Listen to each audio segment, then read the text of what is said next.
Você não vale pela sua importância, mas sim pela sua raridade. Porque é importante, todos nós somos. Mas o que você faz que te torna raro?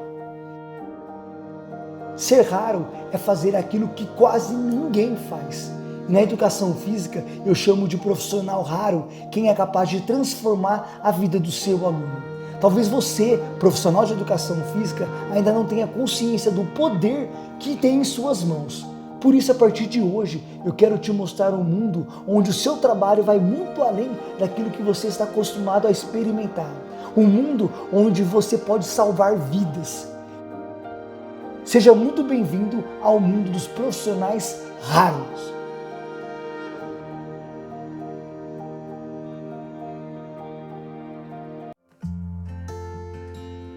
Eu lembro que o meu primeiro grande desafio como profissional de educação física foi com a minha tia. Ela chegou até mim tomando remédio para pressão alta, reclamando de dores crônicas ao fazer as atividades cotidianas do dia a dia. E assim, uma pessoa com 70 anos, sedentária e bem acima do peso, é um tipo de realidade que eu nunca tinha vivenciado tanto na minha prática na academia, quanto na minha graduação na faculdade. Então só me restou fazer o melhor que eu podia, com o pouco conhecimento que eu tinha, e tentar evitar o máximo de danos possível. E por um bom tempo eu fui levando assim. Até que certa vez, por acaso, eu encontrei um vídeo do professor Rafael Carvalho no YouTube. E aquilo me impactou logo de cara, a ponto de eu querer maratonar. Comecei a ver vários vídeos em sequência. Até que chegou um vídeo, eu pausei, e eu lembro como se fosse hoje. Eu enchi os olhos d'água e parei para raciocinar que em 4 anos de faculdade eu nunca tinha aprendido tanto sobre fisiologia quanto eu aprendi em meia hora com os vídeos do professor. Daí por diante eu comecei a acompanhar o trabalho dele de perto, até que eu tive a oportunidade de fazer parte do curso de aprofundamento em emagrecimento. Eu posso afirmar que esse foi o divisor de águas na minha carreira. Com o conhecimento obtido nesse curso, eu tive as ferramentas necessárias para fazer uma prescrição assertiva e coerente para minha tia, como eu nunca tinha conseguido antes. Daí por diante eu consegui aumentar o VO2 máximo dela, diminuir a circunferência de cintura, diminuir a dosagem dos remédios, as dores sumiram. E tu vê uma pessoa que tu ama esbanjando alegria, esbanjando saúde, esbanjando vida por causa do teu trabalho, é algo indescritível, algo impagável, algo que faz tu querer cada vez mais ser uma pessoa melhor, estudar mais. E isso foi uma coisa que o professor Rafael Carvalho me ensinou. A nossa profissão salva vidas, a gente tem que ser grato por isso e tentar ser cada vez melhor para entregar o máximo da gente, para a vida da gente fazer algum sentido nesse mundo. Então hoje, graças ao professor, eu posso afirmar que eu sou um profissional diferenciado, que eu sou um profissional fudido, que eu sou um profissional raro. O meu depoimento, para mim, é muito emblemático, mas muito emblemático mesmo, porque a vida que eu transformei foi a vida da minha mãe.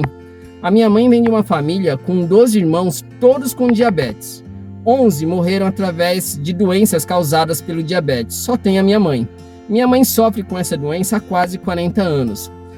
E há 40 anos, a glicose dela sempre lá em cima, sempre em cetoacidose, 400, 500, chegou a 600, e eu sem saber como fazer para mudar esse quadro clínico. Minha mãe já estava desgostosa com a vida, estava com um quadro de depressão. A primeira transformação que teve foi o quadro de depressão dela, com exercício físico ela melhorou. Falei, mas não é só isso, eu preciso mais, eu quero mais, eu tenho que transformar a vida dela, eu tenho que melhorar esse diabetes, essa glicose. Cerca de 1 ano e meio para cá, a glicemia dela não passa de 150, não passa de 150. Lógico que ela toma insulina sim, hoje ela toma só insulina basal, ela diminuiu as unidades que ela tomava, diminuiu pra caramba as unidades, ela tomava 36 unidades, hoje ela tá com 28 unidades, ela não precisa da insulina de correção. Não tem coisa mais emblemática ela poder tá vivendo agora com diabetes, né? Ela tem ainda, não houve a remissão, então ela tem, mas o diabetes não passa do alvo. Professor, eu só tenho a agradecer, só tenho a agradecer a tudo que o senhor vem nos proporcionado, pela mudança que eu pude fazer na vida da minha mãe. Tenho uma história para contar sobre como eu transformei a vida de um casal. Ele tem 42 anos e ele estava passando por picos de pressão alta. Do nada, no trabalho dele, sentado na frente do computador ou então em convívio familiar, ele precisava parar tudo que ele estava fazendo e ir para o hospital com pressão alta. Se sentia mal, tinha medo de morrer. E o médico cardiologista já tinha falado, se ele não mudasse os hábitos, ele ia ter pressão alta e ele precisaria tomar remédio de forma contínua. Ela tem 35 anos e ele estava apresentando um quadro de resistência à insulina. Ela estava apresentando tonturas, ela estava comprometendo o dia a dia dela, não conseguia dirigir, não conseguia se concentrar, não conseguia cuidar da filha de 4 anos. Risco de se tornar diabética tipo 2, tão jovem, e medo de ter essa doença para o resto da vida. Foi aí então que os dois me procuraram e eu fui entender melhor sobre como o treinamento físico poderia ajudá-los de uma forma criteriosa. Eu já sabia que o exercício poderia sim contribuir para o tratamento, mas de que forma especificamente? Então foi quando eu comecei a buscar as respostas e consegui encontrá-las através dos vídeos do YouTube do professor Rafael Carvalho. Então me inscrevi no curso de diabetes e hipertensão dele e pude entender de uma forma muito específica, essencial, como o treinamento físico bem prescrito poderia ajudá-los. E como você pode ver aqui nessa foto, esses são o resultado dos exames laboratoriais dela de curva insulínica, sobre como nós conseguimos tratar essa doença com dieta e treinamento físico bem prescrito. Aqui a gente mostra como a curva dela reduziu e como o médico endocrinologista dela disse também que não havia mais o quadro de resistência à insulina. Ele também começou a treinar e a hipertensão os quadros de pressão alta foram cessando. Ele simplesmente mudou totalmente os hábitos dele. Hoje eles não precisam mais passar por esses apuros que eles estavam passando antes. Eles estão felizes, satisfeitos com os resultados agora. Não tem medo de se tornarem pessoas doentes como estavam condenados antes. Então o resultado foi incrível para os dois. Me sinto extremamente satisfeita, valorizada e feliz por ter contribuído isso na vida deles. Hoje, isso já se passou mais de 1 ano e meio que nós estamos em parceria e eles não pretendem parar o treinamento físico deles. Nós estamos juntos por todo esse tempo.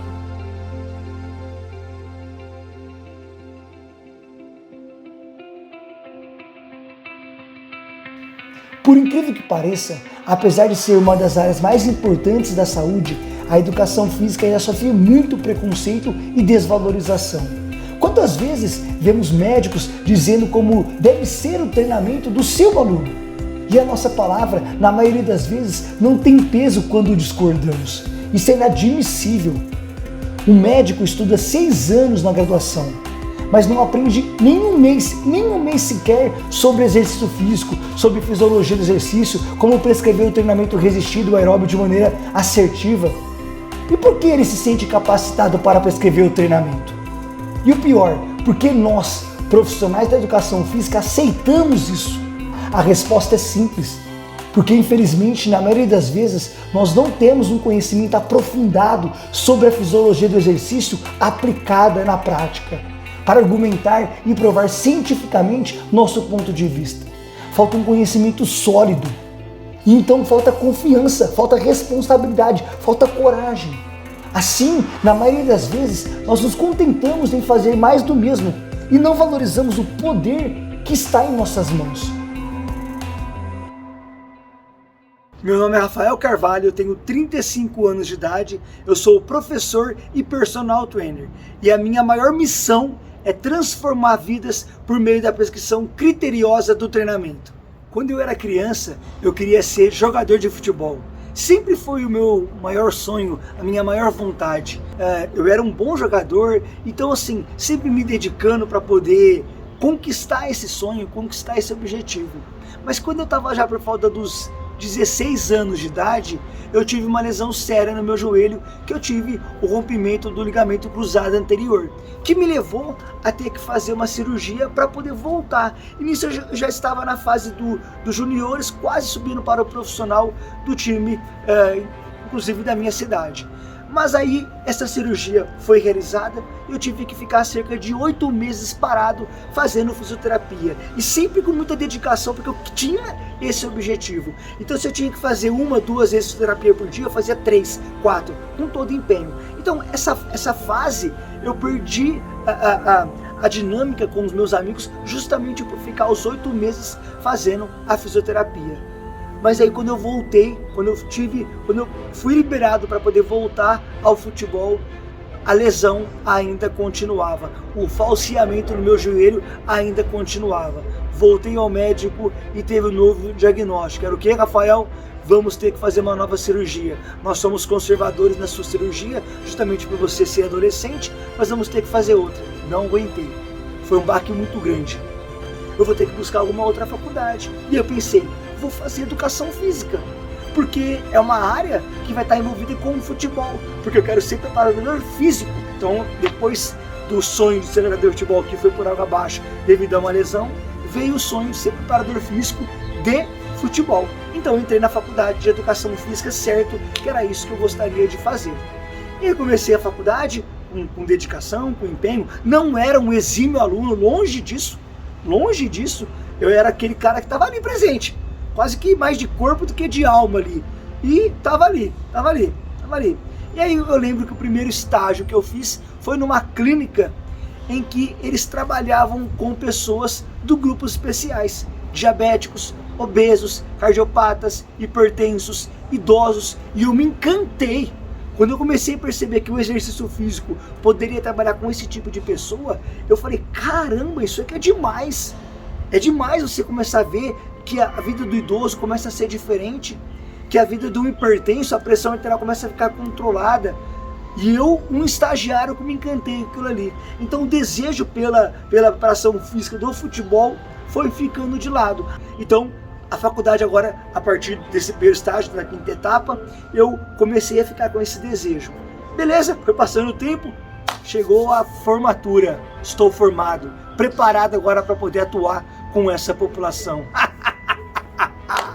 Ledo engano, cheguei agora e vi o quanto eu não tinha nada de conhecimento para efetivamente prescrever o treinamento de maneira criteriosa, a periodização, algo planejado, algo criterioso, de entender quais repercussões fisiológicas que eu tenho que promover no meu aluno, para que eu não possa ser apenas um contador de repetições. Meu primeiro trabalho foi em uma das maiores redes de academias do Brasil. Então não estou falando de academia de periferia, não.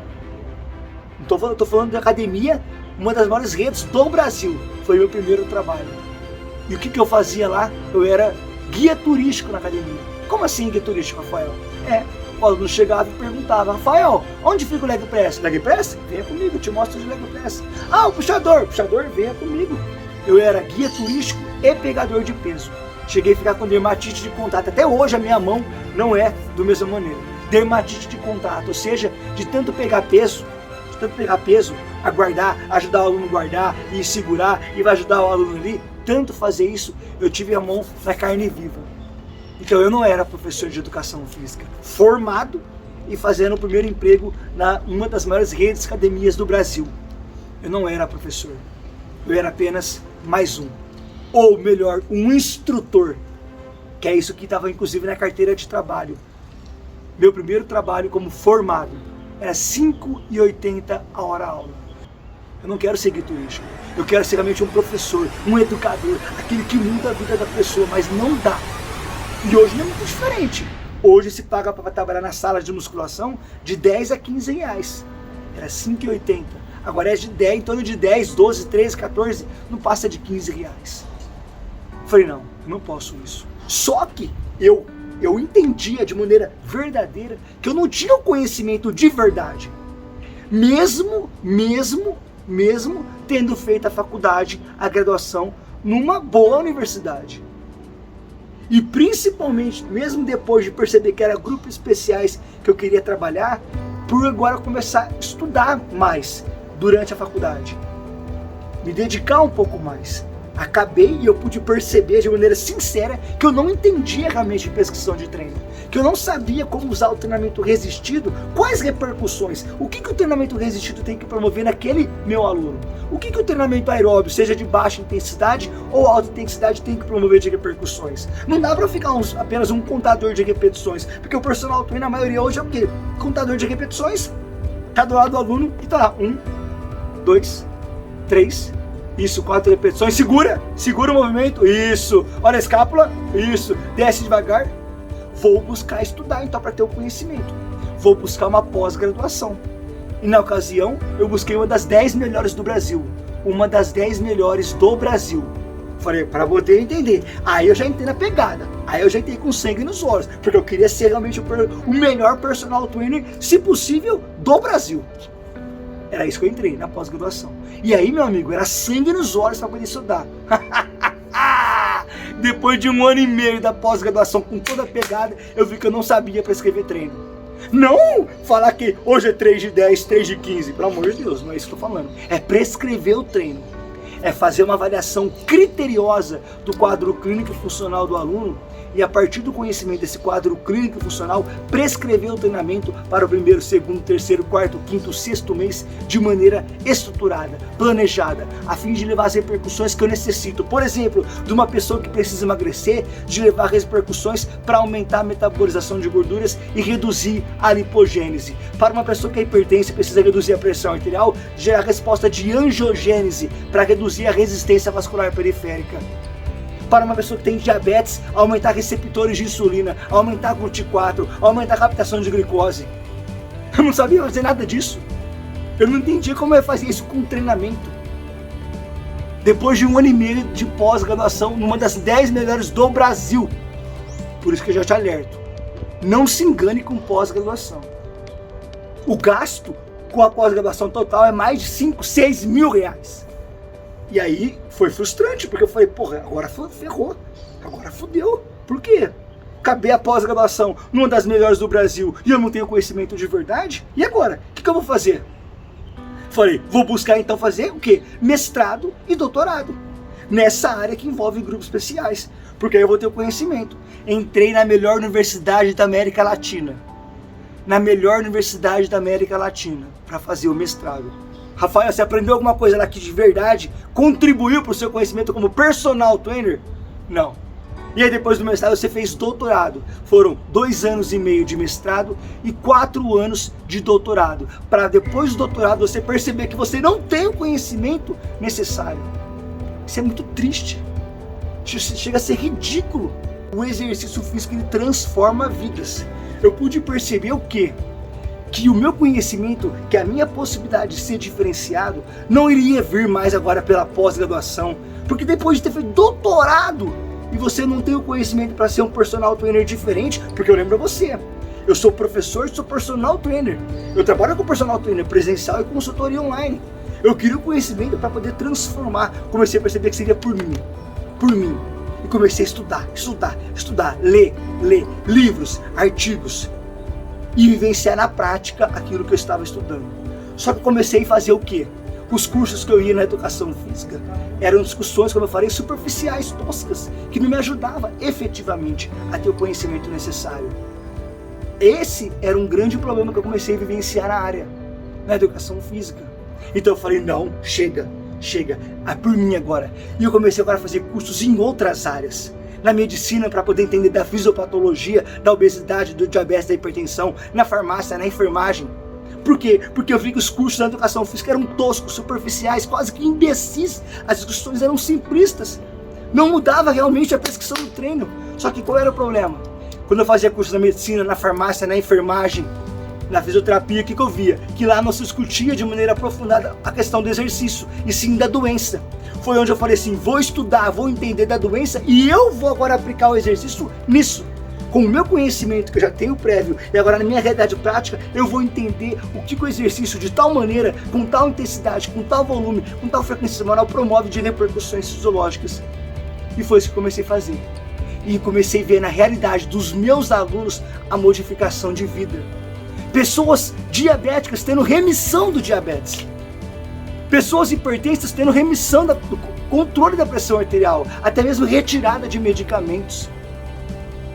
E é gratificante quando você vê alunos que valorizam tanto o seu trabalho, e eu digo isso com toda sinceridade, você pode vivenciar isso.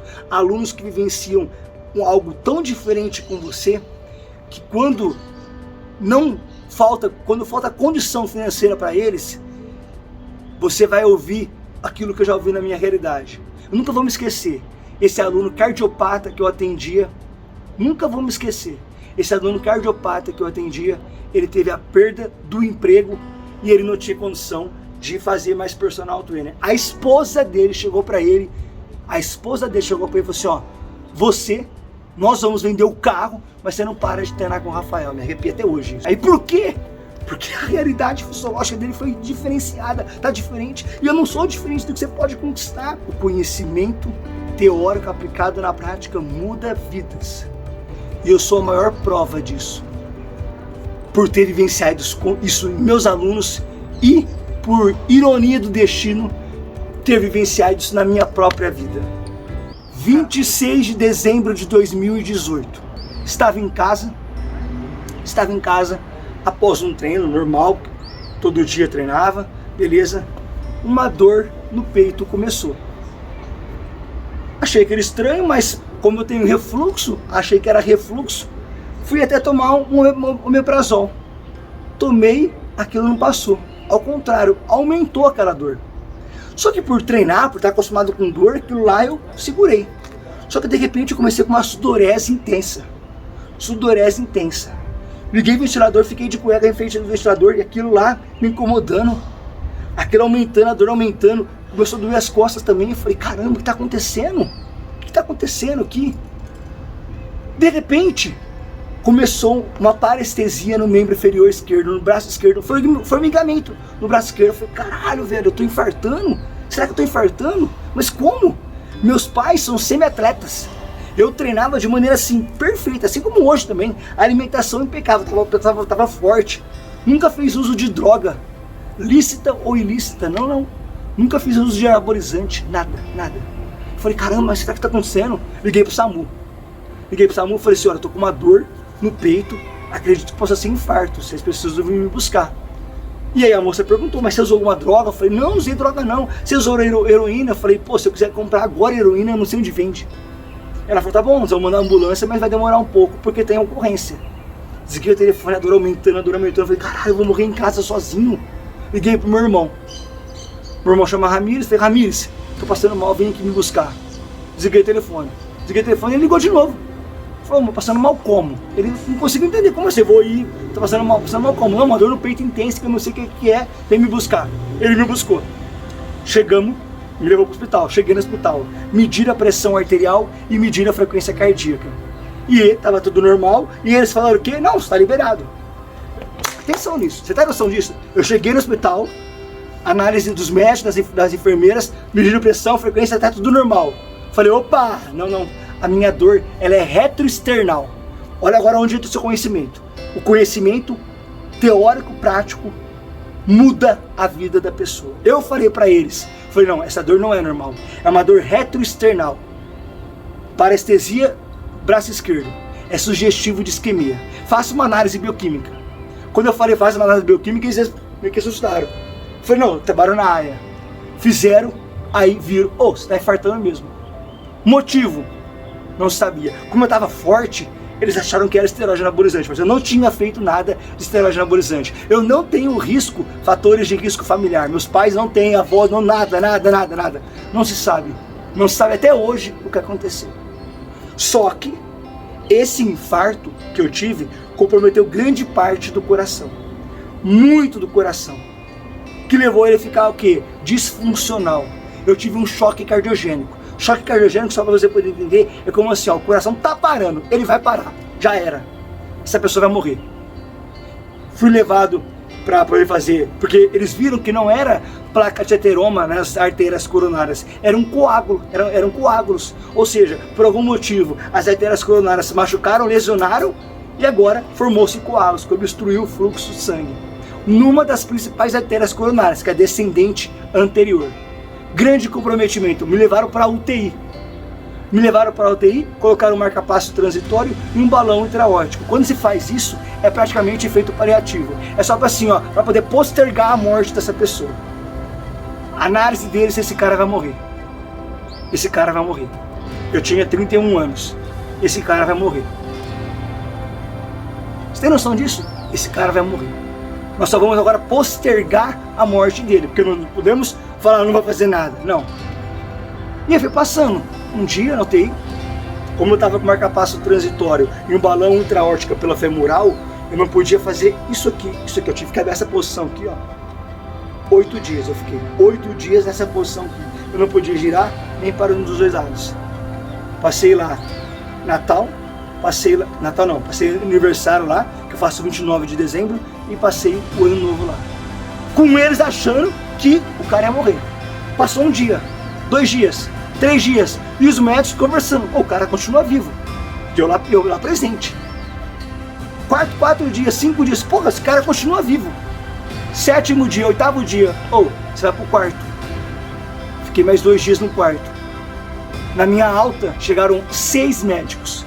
Me rodearam, chegaram e falaram, Rafael, seguinte, se você perguntar pra gente como você tá vivo, ninguém aqui sabe te dizer. Mas você tá de alta. E eu sabia o motivo que eu tava vivo. Isso se chama o seguinte, se você tem um coração com função normal e morre tecido cardíaco, ele agora não consegue atender a necessidade de todo o organismo. Essa pessoa morre. Mas se você tem um coração com hipertrofia fisiológica concêntrica cardíaca, você tem mais actina e miosina no coração. Morre fibras cardíacas? Morre. Teve muita necrose? Teve. Morre muito tecido? Morre. Só que o que fica ainda presente mantém a sua função fisiológica, mantém o coração atendendo, mantendo o débito cardíaco em níveis adequados. Isso se chama hipertrofia concêntrica cardíaca fisiológica. É uma repercussão que só quem é personal trainer diferente, que você pode ter isso, que você pode conquistar isso, esse conhecimento, para poder promover nesse aluno. E aí, me leva o quê? A eu ter toda a repercussão que eu tive de dano cardíaco, mas ainda o que resta de coração se mantém funcional, se mantém adequado. Agora eu pergunto a você, como promove a hipertrofia concêntrica fisiológica cardíaca? Para você ter uma ideia, morreu tanto tecido cardíaco, a fração de ejeção, o que é a fração de ejeção? Quando nós temos a diástole, que o coração vai se encher, ele se enche. Agora vai vir a sístole, que ele vai ejetar. Ele nunca ejeta todo o sangue que ele se encheu. Então na diástole o coração se enche. Vai vir a sístole, ele vai ejetar o sangue. Nunca ejeta tudo. Então tem a fração de ejeção. A fração de ejeção normal é de 55% a 60%. Ou seja, de todo o sangue que o coração se encheu, ele ejeta cerca de 55% a 60%. Isso é o normal. 55% a 60%. A minha fração de ejeção foi para 26%. 26% é uma fração de ejeção que significa que você vai ter uma vida de merda. Essa é a palavra. Eu não tenho outra palavra para poder trazer aqui para você. Uma vida de merda. E o que significa uma vida de merda? Significa andar 2 quarteirões quando eu fui para casa da minha mãe. Nunca vou esquecer minha vida isso aí. 2 quarteirões. 2 quarteirões. E eu cheguei na casa da minha mãe. A pessoa que tinha condicionamento físico tinha um jogador de futebol, porque eu continuava treinando. Foi isso que não é vida. Uma pessoa que vai fazer sexo cansa. E não é que você pode pensar, mas fazer que você pode pensar, eu também quando eu faço sexo eu canso. Não, você não está entendendo. Não é o cansaço que você está sentindo. É a vida de merda. É uma vida de merda. Eu falei, não, a minha vida não vai ser essa. Aqueles tecidos cardíacos que morreram, já era. Mas os que estão vivos, agora eu vou aumentar a função deles. Só que quando você tem um infarto com a magnitude que eu tenho, você tem que fazer reabilitação cardíaca. O que é reabilitação cardíaca? O coração tem essa função. Se ele infarta, morre tecido cardíaco, então ele perde função. Fica com depressão. Depressão cardíaca, depressão na função. A reabilitação é para poder voltar a buscar o máximo próximo daquilo que era antes. Mas quando você faz reabilitação cardíaca, as diretrizes na educação física e na medicina diz o quê? Que a ênfase deve ser no aeróbio de baixa a moderada intensidade. É cardiopata grave. Eu sou cardiopata grave. faça o aeróbio de baixa a moderada intensidade. E eu estou sendo apoiado por vários cardiologistas, porque eu estou num dos maiores hospitais do Brasil, que é o Hospital das Clínicas da Faculdade de Medicina da USP. Quando você está vivo, perante o que você teve, em cada consulta que eu ia, era 6, 7, 8, 10 médicos presentes, que eles queriam entender como que esse cara está vivo. E como eu trabalhei na cardiologia, eles me conheciam, então tinha até essa liberdade. A pergunta que eles faziam, Rafael, como você está vivo? Nós estamos aqui em 10 porque a gente quer saber como você está vivo. Estou vivo porque o treinamento físico promoveu repercussões fisiológicas cardíacas que me levou a ter perda da função, a ter morte tecidual, a ter morte do coração, mas o que morreu não me deixa ir embora. Por quê? Porque o que ficou vivo, como tinha mais aquetina e miosina, aquilo que morreu ainda me permite ficar aqui com vocês. Isso é o exercício físico que faz. E aí, a análise deles era o quê? Agora você vai ter que parar a musculação. Aeróbio de baixa a moderada intensidade, como uma das diretrizes no mundo. American College, American Heart Association. Aeróbio é a ênfase, a musculação vai ser apenas coadjuvante, baixa intensidade, sem falha concêntrica, sem fazer manobra de valsalva. Tudo isso que você aprendeu na graduação. A análise era um cardiopata não pode fazer manobra de valsalva, não pode fazer musculação até a falha concêntrica, não pode fazer intensidade alta, não pode fazer volume alto de repetições, não pode isso, não pode aquilo, não. Eu estava fazendo tudo o contrário do que eles estavam falando. Por quê? Depois de um mês do infarto, eu falei, agora é a hora de começar a reabilitação, porque eu não vou aceitar essa vida de merda. Porque como eu tenho essa fração de ejeção reduzida de 55% a 60%, que é o normal, para 26%, eu tenho insuficiência cardíaca. Insuficiência cardíaca é o coração não consegue atender a necessidade do organismo. Por isso que é uma vida de merda. Por isso que 2 quarteirões de subida, você cansa. Por isso que para fazer sexo, você cansa. O que morreu já era. Necrose nunca mais volta. Mas a parte do tecido cardíaco que está viva, você tem como melhorá-la. Eu falei, então vou fazer agora o quê? A musculação. Para poder fazer essa parte que está viva, agora aumentar a sua função. Só que morreu muito tecido cardíaco. Então, a qualquer momento poderia acontecer uma arritmia que me levaria a uma parada cardíaca. E aconteceu. Depois de 3, 4 meses depois do infarto, eu tive uma arritmia. Uma arritmia que me levou até uma parada cardíaca. Quando eu tive lá em 26 de dezembro de 2018, foi apenas um infarto. 4 meses depois, uma arritmia que surgiu, que poderia acontecer porque morreu muito tecido, me levou até uma parada cardíaca. Que foi, não adiantava, começaram a fazer massagem em mim. Só que não adiantava. Por quê? Porque o meu coração estava fibrilando. Precisava do quê? De um cardiodesfibrilador. E aí chegaram pro SAMU, o SAMU veio, o cardiodesfibrilador ficou ali, acho que uns 6, 7 minutos tentando, e esse cara não volta, beleza, voltou. Só que como eu tive isso, poderia acontecer novamente. Então o cardiodesfibrilador foi agora colocado dentro de mim, um cardiodesfibrilador. Não sei se vocês conseguem ver por aqui, a imagem aqui, tá bom? Eu tenho então agora o cardiodesfibrilador, aquele aparelho que dá o choque, agora está dentro de mim. Quando precisar, se porventura precisar, ele agora está aqui. Então o que eu tenho um cardiodesfibrilador, o aparelho que dá choque. Nunca usei, espero continuar assim. Mas onde eu quero chegar com vocês agora? O treinamento. Porque eu vivo hoje uma vida de merda? Claro que não. Inclusive, na USP, eles queriam fazer pesquisa científica com pessoas que têm insuficiência cardíaca, que tem o quadro que eu tenho. Porque pessoas que tiveram aquilo que eu tenho, é a vida de merda que eu falei. Para poder participar da pesquisa, a primeira fase da pesquisa era uma anamnese, que perguntava como você está.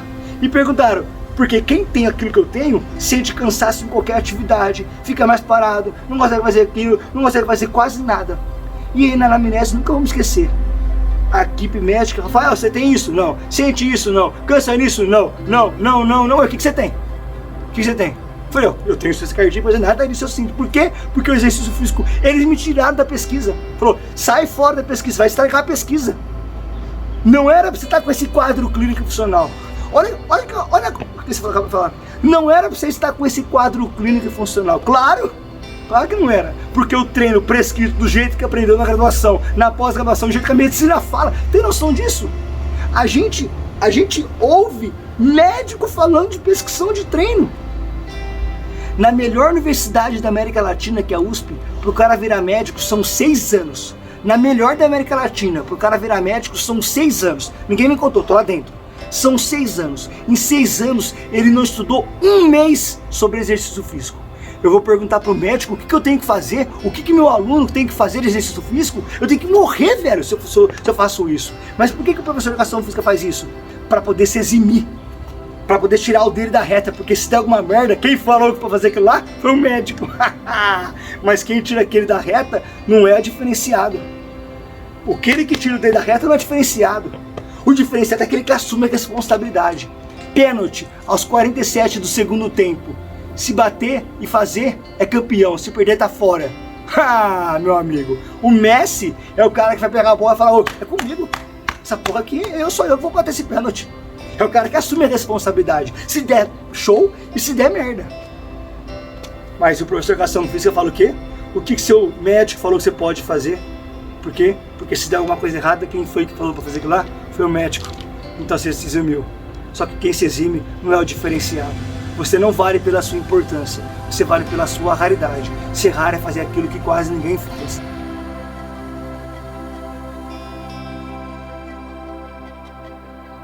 Se eu não tivesse o conhecimento para poder ter feito repercussões fisiológicas específicas em mim, que me deixasse vivo, para poder, inclusive, poder vivenciar a minha filha, que veio depois de 2 anos. Em 2020, a minha filha nasceu.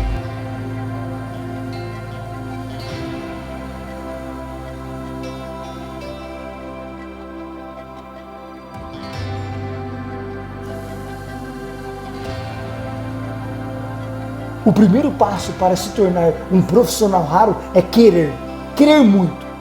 Você vai precisar estar disposto a aprender tudo o que for necessário para que você esteja preparado para realizar o seu trabalho com segurança, responsabilidade e assertividade. Olá pessoal, tudo bem? Fala pessoal. Fala galera, beleza? Olá pessoal, eu sou Marlon Fava, sou profissional do na cidade de São Paulo. Essa missão ela é muito especial e por essa razão não é para qualquer um. É somente para os profissionais raros. Pessoas assim como eu e você, que não querem apenas existir, mas que querem deixar um legado na vida das pessoas por meio da prescrição criteriosa que o treinamento físico transformou a vida delas. A partir de agora, eu quero te convidar a estar comigo. Já durante essa imersão, você vai começar a ver na prática que ter o conhecimento certo vai te possibilitar prescrever treinos que realmente vão trazer mudanças nas vidas dos seus alunos, idosos, obesos, diabéticos, hipertensos, cardiopatas ou atletas. A minha missão é te guiar e eu te dou a minha palavra que eu estou 100% focado nela. Tudo que você aprendeu até agora, não importa se você ainda está na graduação ou se você já é profissional de educação física há algum tempo, o que eu vou te ensinar vai te modificar. O conhecimento superficial que aprendemos na graduação e na pós-graduação vai dar lugar ao conhecimento aprofundado. O complexo vai se tornar compreensível. Você vai aprender o que é cientificamente comprovado, teoria na prática. E assim você vai começar a se sentir pronto para exercer a educação física que transforma vidas. Agora me responde, você quer?